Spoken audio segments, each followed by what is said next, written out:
ഗർഭകാല ചികിത്സാ പിഴവിനെ തുടർന്ന് ആലപ്പുഴയിൽ അസാധാരണ ഭിന്നശേഷിയോടെ ജനിച്ച കുഞ്ഞിന് 1 വയസ്സ്. വർഷം 1 കഴിഞ്ഞിട്ടും കുറ്റക്കാരായ ഡോക്ടർമാർക്കെതിരെയോ സ്വകാര്യ ലാബുകൾക്കെതിരെയോ ഒരു നടപടിയും ഉണ്ടായിട്ടില്ല. ചികിത്സ സൗജന്യമാക്കും എന്നതും പ്രഖ്യാപനത്തിൽ ഒതുങ്ങി. സാമ്പത്തികമായും മാനസികമായും തകർന്ന അവസ്ഥയിലാണ് കുഞ്ഞിന്റെ അച്ഛനും അമ്മയും.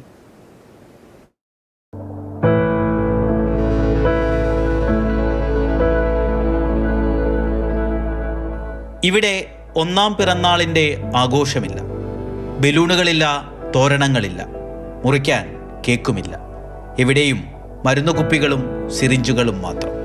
ഒന്നുമറിയാതെ, ഒന്നു കമഴാൻ പോലും ആകാതെ കട്ടിലിൽ അവൻ കിടപ്പുണ്ട്.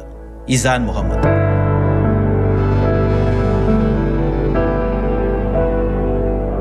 ജനിച്ചപ്പോൾ ഒരാഴ്ചത്തെ ആയുസ് പോലും ഡോക്ടർമാർ ഉറപ്പിച്ചിരുന്നില്ല.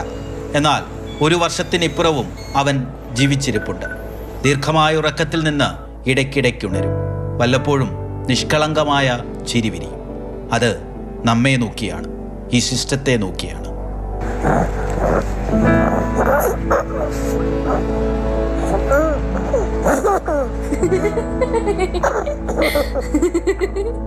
ആലപ്പുഴ ലജനത്തിൽ അനീഷ് മുഹമ്മദ് സുർമി ദമ്പതികളുടെ 3ാമത്തെ കുട്ടിയാണ് ഇസാൻ മുഹമ്മദ്. ഗർഭകാലത്ത് 7 തവണ സ്കാനിംഗ് നടത്തിയിട്ടും കുഞ്ഞിന്റെ ശാരീരിക ബുദ്ധിമുട്ടുകൾ കണ്ടെത്താനായില്ല എന്നാണ് പരാതി. തലച്ചോറിൻ്റെ പ്രവർത്തനമാണെങ്കിൽ അത് ഏത് വിധത്തിലാണ്, കണ്ണിൻ്റെ പ്രവർത്തനം ഏത് വിധത്തിലാണ്, ചെവി കേൾക്കുമോ എന്നൊന്നും ഞങ്ങൾക്കിപ്പോൾ അറിയത്തില്ല.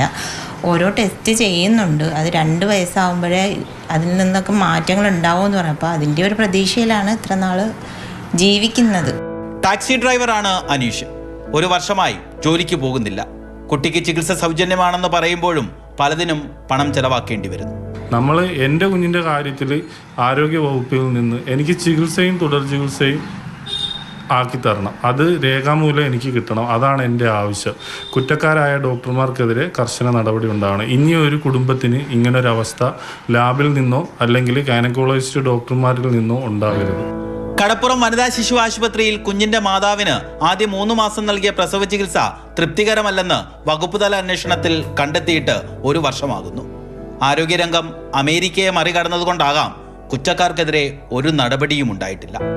ബോണിയം വർഗീസിനൊപ്പം രഘുനാഥ് നാരായണൻ, മാതൃഭൂമി ന്യൂസ്, ആലപ്പുഴ.